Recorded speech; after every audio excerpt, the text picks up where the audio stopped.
May 17th, 1943. Mid-Atlantic, 600 miles west of Ireland. Capitan Lieutenant Klaus Hartmann stood in the conning tower of U-456, scanning the horizon through Zeiss binoculars as North Atlantic swells rolled past the submarine's gray hull. The patrol had been running for 18 days, and they had yet to sight a convoy. That alone felt wrong. May should have been hunting season, wolf packs converging on slow merchant columns, like they had in March when U-boats sank 82 Allied ships in the Atlantic. But the ocean was empty, the sky too quiet, and Hartmann's radio operator had been monitoring increasingly frantic distress calls from other boats. U-954 sunk by aircraft. U-528 depth charged by escorts. U-638 missing, presumed lost. Then Hartmann heard it. The faint drone of an aircraft engine, impossibly distant, approaching from a direction where no aircraft should exist this far from shore. He raised his glasses and saw nothing through the fog. The sound grew louder. Suddenly, his radar detector remained silent. The METOX equipment that should have screamed a warning stayed dead quiet. When the Liberator burst through the cloud layer 300 meters away, it was already too late to dive. The depth charges bracketed U-456 before Hartmann could give the order to crash dive. What the Kriegsmarine didn't yet understand was that the hunters had become the hunted, that Allied technology had evolved beyond what German submariners could detect, that 41 U-boats would die in May alone, and that the Battle of the Atlantic had just turned decisively against the wolf packs that had nearly strangled Britain into submission. This was Black May, the turning point of the Battle of the Atlantic. How Allied hunter-killer groups equipped with centimetric radar U-boats couldn't detect, escort carriers that closed the mid-ocean air gap, and code-breaking intelligence that anticipated every wolfpack movement, sank 41 German submarines in a single month and forced Admiral Dönitz to admit what no U-boat commander wanted to hear. The hunters had become the hunted, and the underwater war Germany had nearly won was now a death sentence for the 70% of submariners who would never return home. Chapter 1. The Wolfpack Advantage. 4 months earlier, on March 16th, 1943, Merchant Marine Second Officer William Thompson stood on the bridge of SS James Oglethorpe watching the North Atlantic horizon as convoy HX-229 steamed east toward Liverpool. The convoy consisted of 40 merchant ships arranged in 9 columns, carrying aviation fuel, tanks, food, ammunition, everything Britain needed to survive another month of war. Thompson had crossed the Atlantic 17 times since 1941, and he understood the arithmetic that governed survival in these waters. The wider the convoy, the harder for escorts to protect. The slower the ships, the more time U-boats had to position for attack. And in March 1943, there were more U-boats than ever, hunting these lanes. The first torpedo struck at 2100 hours, hitting a tanker in the port column. Within seconds, aviation fuel ignited, turning the ship into a pillar of flame visible for 20 miles. Then the wolves came. Not 1 or 2 submarines, but a coordinated pack of 38 U-boats that had been positioned across the convoy's route by orders from BDU headquarters in France. The Wolfpack tactic that Admiral Karl Dönitz had perfected relied on radio communication between U-boats and shore command. Individual submarines patrolled in long patrol lines across likely convoy routes. When one boat made contact, it shadowed the convoy while transmitting position reports. BDU headquarters then directed every available U-boat to converge on the target, creating overwhelming force against outnumbered escorts. Over the next 3 nights, HX-229 and the following convoy, SC-122, which became entangled in the same battle, lost 21 merchant ships. Thompson watched 7 of them burn or sink. The escorts, 4 destroyers, and 2 corvettes protecting 80 ships couldn't be everywhere simultaneously. When they pursued one U-boat contact, others struck from different directions. The submarines attacked primarily at night on the surface, where their low profile made radar detection difficult, and their diesel engines gave them speed equal to many escort vessels. Dönitz's tactical coordination from France meant the Wolfpack attacks came in waves, giving escorts no rest, no opportunity to reorganize defensive screens. But some convoys got through. HX-229 lost 13 ships, but delivered 27 to British ports, including tanks and aircraft that kept the war going another week. The balance was brutal, but not yet decisive. Britain needed 800,000 tons of shipping per month to maintain minimum war production and feed its population. March 1943 saw 627,000 tons sunk, approaching catastrophic levels but not quite strangling the Atlantic lifeline. The merchant sailors who survived understood they were fighting a war of attrition that could be lost without firing a shot. If U-boats sank ships faster than Allied shipyards could replace them, Britain would starve, the war would end, and Germany would win without invading England. Thompson returned to New York in April and immediately signed aboard another Liberty ship for the eastbound crossing. He knew the odds. Merchant Marine casualties were proportionally higher than any American service branch except the Marines. Every voyage might end in flames, drowning in oil-slicked water, or freezing in lifeboats that drifted for weeks before rescue. But if men like Thompson stopped sailing, the convoys would stop, and stopping meant defeat. And across the Atlantic in occupied France, Admiral Dunitz studied the March results with satisfaction. His wolf packs had sunk 120 Allied ships while losing only 12 U-boats. At this exchange rate, with 240 operational U-boats now available and more, launching weekly, Dunitz believed the Battle of the Atlantic could still be won. What he didn't yet know was that March represented the high watermark of U-boat success, and that the technologies and tactics about to converge against his submarines would turn every subsequent patrol into a death sentence his crews couldn't escape. Chapter 2. The technology gap closes. While Admiral Dunitz studied victory statistics in France, Allied scientists and naval officers were deploying technologies that would render those statistics obsolete. On April 8, 1943, the escort carrier USS Bogue departed Norfolk, Virginia on her first operational patrol. She was an improvised warship, a merchant hull converted to carry 24 aircraft, barely a third the displacement of fleet carriers fighting in the Pacific. But Captain Giles Short understood what the Bogue represented. Air cover where none had existed before, closing the mid-Atlantic gap that German submariners called the Black Pit. 600 miles of ocean beyond the range of land-based Allied aircraft, where U-boats could surface, recharge batteries, and attack convoys with relative impunity. The Bogue's arrival changed the equation. Her F-4F Wildcat fighters and TBF Avenger torpedo bombers could patrol 300 miles from the carrier, detecting surfaced U-boats with airborne radar and attacking with depth, bombs before submarines could crash dive to safety.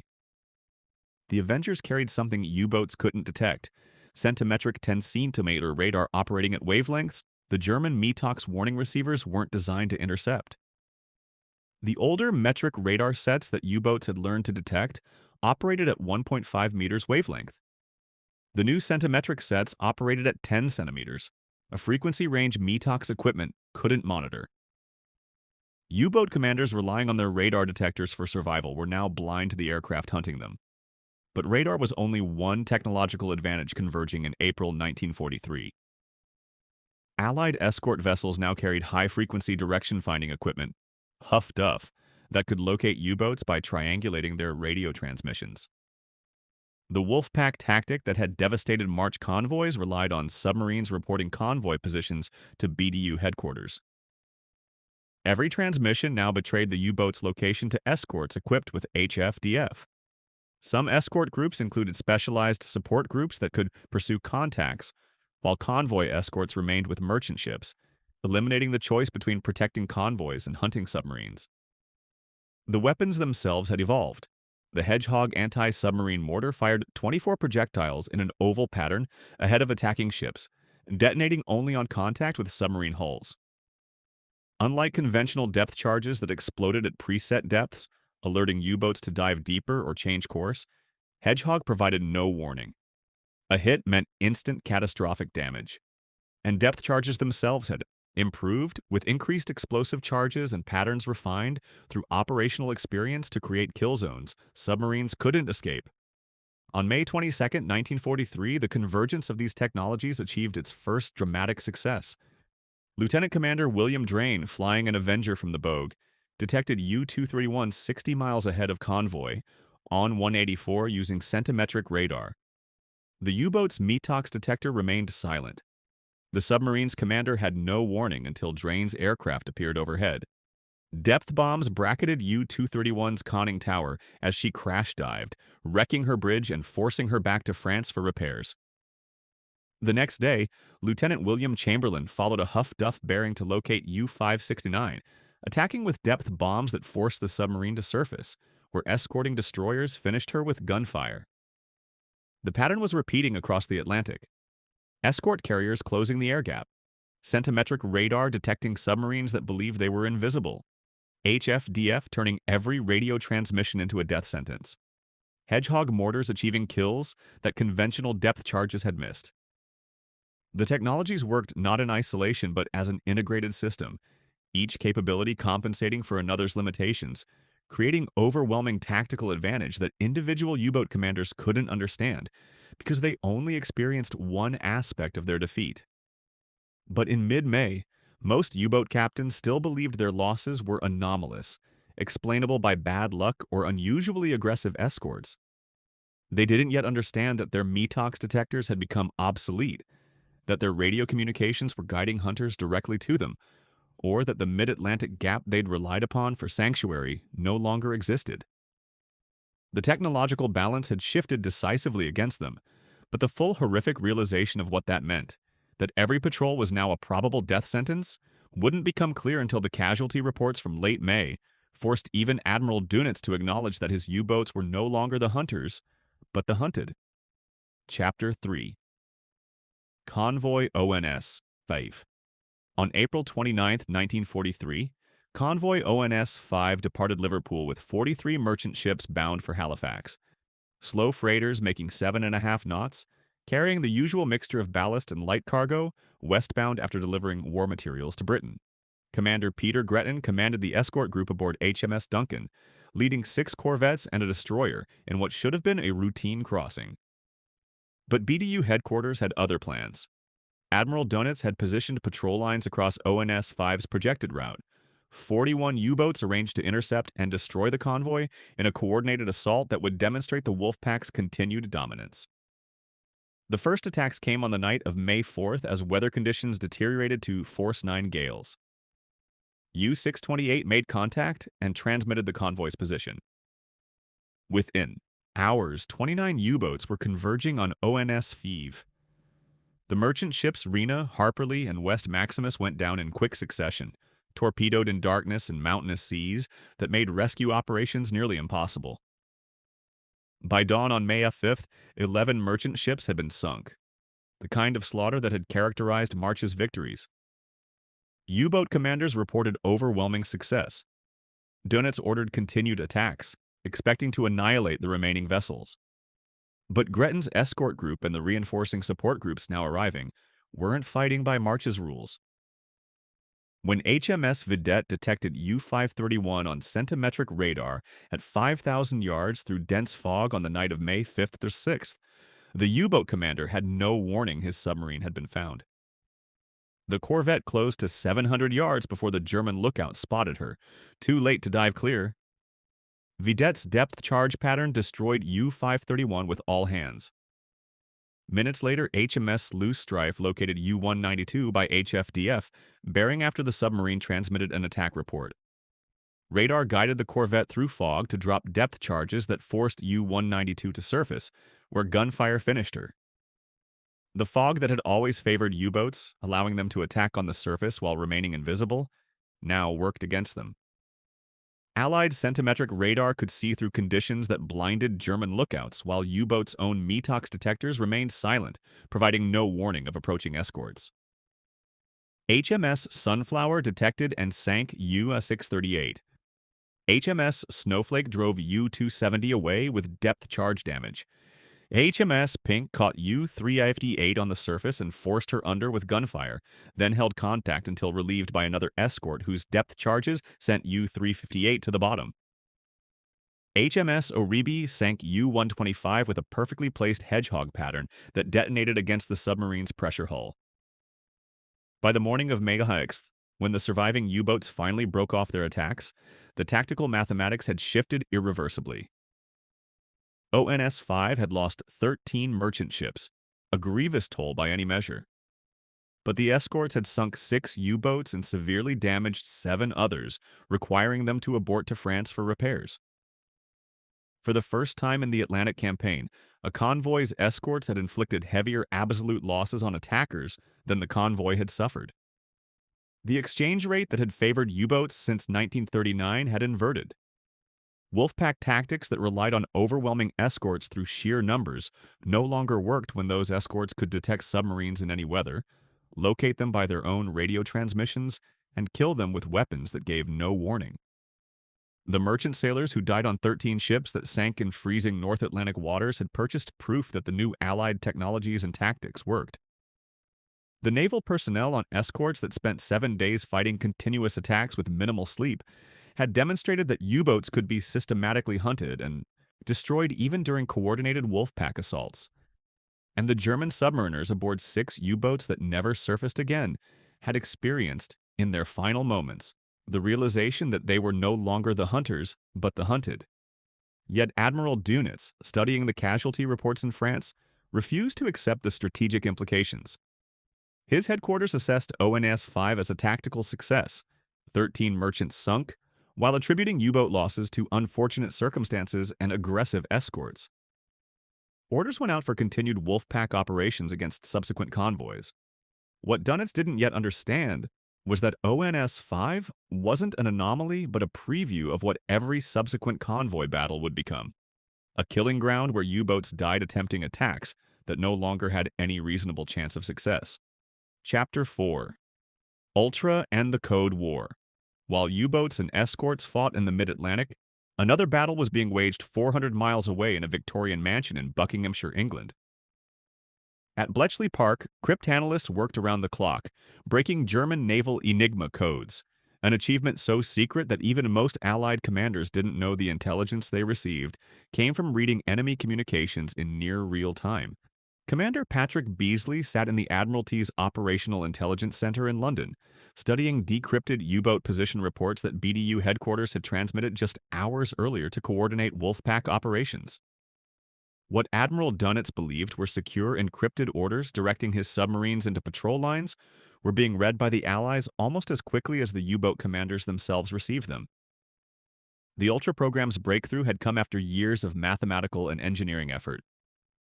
German naval Enigma machines used 4 rotors instead of the 3-rotor variants British cryptanalysts had initially cracked, creating exponentially more encryption combinations.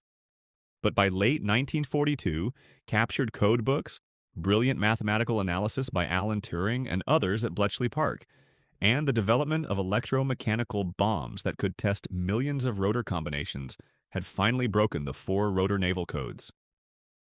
The intelligence advantage this created was staggering. Allied routing officers could see German patrol line positions before U-boats reached them, allowing convoys to be routed around Wolfpack concentrations entirely. The intelligence had to be used carefully to avoid revealing its source. Routing changes couldn't be too obvious or too consistent.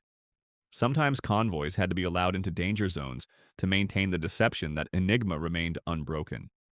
And intelligence alone couldn't protect convoys once U-boats made visual contact. Once a submarine reported sighting a convoy, the tactical battle still had to be fought using escorts, aircraft, and weapons. But the strategic impact was profound.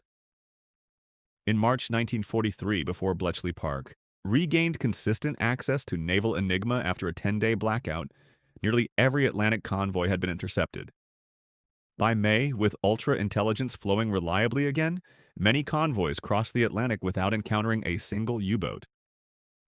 Combined with HF-DF radio direction finding equipment now standard on escort vessels, the Allies had created a comprehensive signals intelligence network that turned German communications into a liability.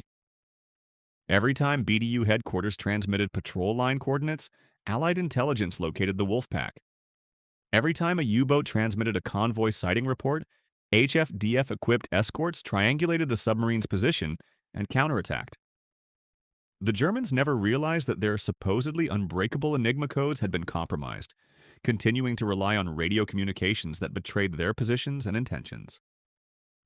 On May 12, 1943, Ultra Intelligence intercepted BDU orders positioning a Wolfpack across the projected route of convoy SC-130.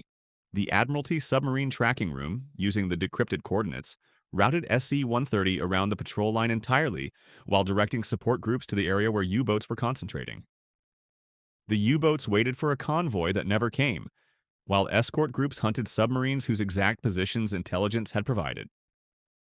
U-954 was detected and sunk with all hands, including Donitz's son, Peter. 4 other U-boats were destroyed. Not a single merchant ship was lost. The invisible warriors at Bletchley Park, mathematicians, linguists, clerks, most of them civilians, many of them women, would never receive public recognition for their work during the war. Their contribution remained classified for 30 years after VE Day, but the intelligence they provided saved thousands of merchant sailors' lives by routing convoys away from danger and saved thousands more by allowing escorts to ambush U-boats before submarines could attack. The codebreakers fought a different kind of war, one measured in decrypted messages and routing coordinates rather than depth charges and torpedoes, but their impact on the Battle of the Atlantic was as decisive as any technological innovation or tactical adaptation. Yet intelligence alone couldn't win the battle. When U-boats did locate convoys despite routing efforts, the technological and tactical superiority Allied escorts now possessed still had to prove itself in combat. The centimetric radar, escort carriers, hedgehog mortars, and improved depth charges remained essential. Ultra provided strategic advantage, but tactical victories still required destroying submarines that managed to reach attack positions. And in the final weeks of May, as U-boat losses mounted despite Donitz's continued offensive orders, it would be the combination of intelligence superiority, technological advantage, and tactical skill that would finally force the Kriegsmarine to admit defeat in the Atlantic campaign. Chapter 5. Black. May unfolds. The systematic slaughter began in the second week of May. On May 11th, convoy HX-237 steamed eastward with 43 merchant ships and an escort group reinforced by the support group from HMS Biter, one of the new escort carriers. A wolf pack of 18 U-boats positioned across the convoy's projected route waited for what should have been another March-style victory. Instead, Biter's Swordfish aircraft detected U-89 on the surface, 50 miles ahead of the convoy using centimetric radar the submarine couldn't detect. Depth bombs sent U-89 to the bottom before she could transmit a sighting report. When U-403 finally made contact and radioed the convoy's position, HF-DF-equipped escorts triangulated the transmission and counterattacked immediately. U-403 escaped damaged, but was forced to abort to France. The convoy lost 2 stragglers. The Wolfpack lost contact and dispersed. 3 days later, convoy SC-130 faced 30 U-boats, one of the largest Wolfpack concentrations Dönitz had ever assembled. Ultra Intelligence had warned of the trap, allowing routing officers to divert the convoy slightly while positioning support groups for ambush. When the U-boats reached their patrol positions, they found escorts waiting instead of merchants. HMS Loosestrife detected and sank U-209. HMS Vidette caught U-381 on the surface and destroyed her with depth charges. Aircraft from shore bases guided by Ultra Intelligence to exact U-boat positions sank U-954, killing Peter Dönitz, the admiral's son, along with U-273 and U-752. Not a single merchant ship was lost. 5 U-boats destroyed for 0 Allied casualties represented an exchange rate that made continued operations suicidal. But the orders from BDU headquarters kept coming. On May 15th, convoy on 184 was attacked by 12 U-boats. Escorts sank. U-273 and U-4556, the submarine that had narrowly survived in the intro, while driving off the rest. 1 merchant ship lost, 2 U-boats sunk. On May 19th, HX-239 faced Wolfpack attacks that resulted in 3 U-boats destroyed and 2 merchants sunk. The mathematics had become inescapable. Every convoy battle now favored the escorts. The technological advantages, centimetric radar, escort carriers, hedgehog mortars, improved depth charges, combined with ultra intelligence and HF-DF tracking, had created a killing ground where U-boats died attempting tactics that had worked just 2 months earlier. By mid-May, the U-boat force was hemorrhaging submarines faster than German shipyards could replace them. Of 240 operational U-boats at the start of May, 41 were sunk before month's end, a loss rate exceeding 17% in 30 days. Another dozen returned to port so heavily damaged they required months of repairs. The casualty rate among experienced commanders was catastrophic. U-boat crews departing on patrol knew the odds had shifted decisively against survival. Some boats never transmitted after leaving port, simply disappearing into the Atlantic with all hands. Others sent increasingly desperate messages describing aircraft attacks from directions where no aircraft should exist, radar detection without warning, and depth charge patterns of unprecedented accuracy. Allied merchant ship losses told the opposite story. May 1943 saw only 58 Allied vessels sunk, less than half March's toll, while delivered tonnage to Britain increased. The convoys were getting through. The Atlantic lifeline that had nearly been severed in March was now secure, and Admiral Dunitz, reviewing the May casualty reports at BDU headquarters, finally confronted the reality his tactical officers had been documenting. The Battle of the Atlantic was lost. On May 24, 1943, Dunitz transmitted the order his U-boat commanders had been dreading. All submarines in the North Atlantic were to withdraw from convoy routes immediately and retreat to areas southwest of the Azores where Allied air cover remained limited. The Wolfpack campaign that had nearly starved Britain into submission was over. In his private log, Dunitz wrote what he couldn't admit publicly: "We had lost the Battle of the Atlantic." The Hunters, submarines that had prowled the Atlantic with near impunity for 4 years, had become the Hunted, and the underwater war Germany had waged to victory was now a death sentence for crews who continued to sail.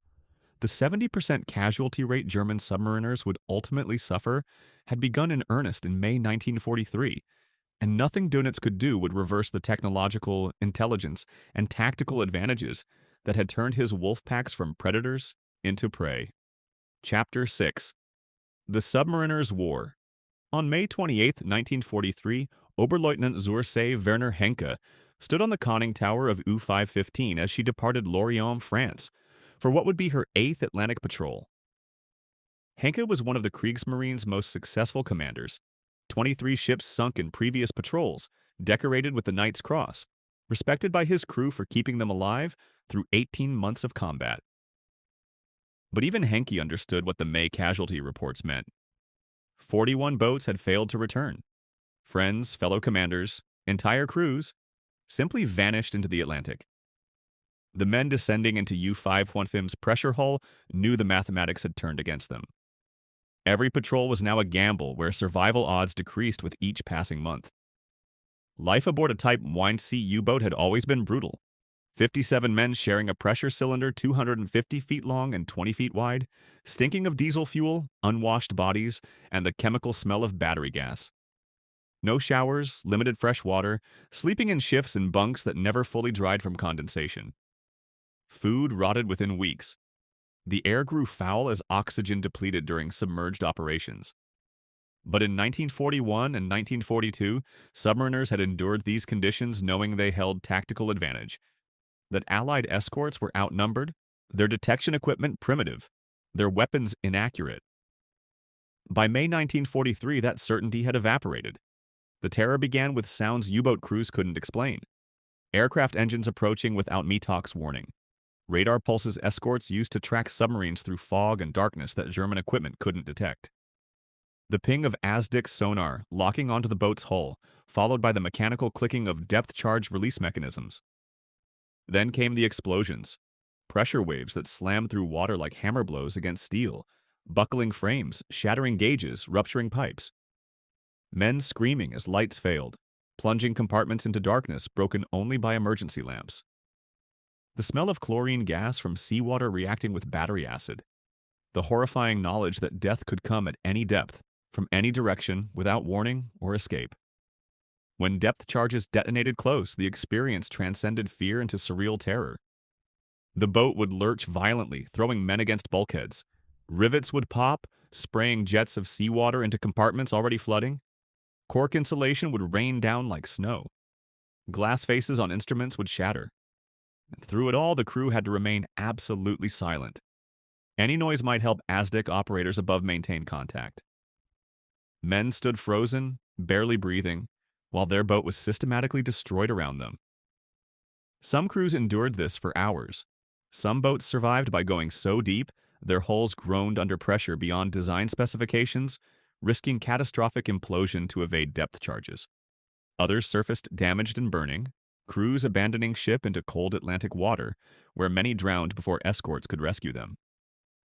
Henke's U-515 would survive her May patrol and return to France in July, one of the fortunate boats that escaped. But 37 of Henke's fellow commanders who departed in May never returned. U-954, carrying Admiral Donutz's son Peter, exploded under depth charge attack with no survivors. U-209, U-89, U-381, U-125, U-638, names that represented 57 men each, young Germans in their 20s who died in steel tubes at the bottom of the Atlantic, crushed by pressure or drowned in flooded compartments, or burned alive in diesel fires. By war's end, 785 of the 1,150 U-boats commissioned would be destroyed. Of 40,000 men who served in U-boats, 28,000 would die, a 70% casualty rate unmatched by any other military service in World War II. The submariners who died in May 1943 and the months that followed fought with courage that couldn't overcome technological and intelligence disadvantages they didn't understand. They followed orders knowing the odds had turned suicidal. They endured conditions that would break most men, in vessels that became coffins once escorts detected them. And they died, most of them, without ever knowing why the Atlantic had become a killing ground, why their METOX detectors stayed silent while aircraft found them, or why escorts appeared precisely where wolf packs had concentrated. Their bravery couldn't change the outcome. The convergence of centimetric radar, escort carriers, ultra-intelligence, AF/DF tracking, and improved weapons had shifted the tactical balance irreversibly. The wolf packs that nearly strangled Britain into submission had become hunted prey, and nothing, not courage, not training, not determination, could reverse the technological reality that made every patrol a likely death sentence for crews who had no choice but to sail. Chapter 7. The Atlantic Secured. The story of Black May revealed something deeper than a tactical victory.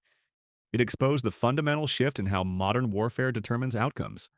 In the decades after World War II, naval historians studying the Battle of the Atlantic discovered that Germany's defeat wasn't inevitable despite U-boat numerical superiority in May 1943.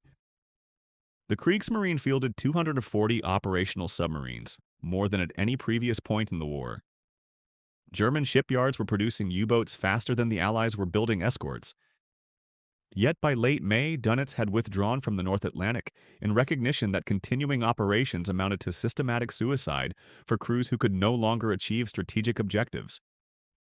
The difference lay in systematic integration rather than individual capability.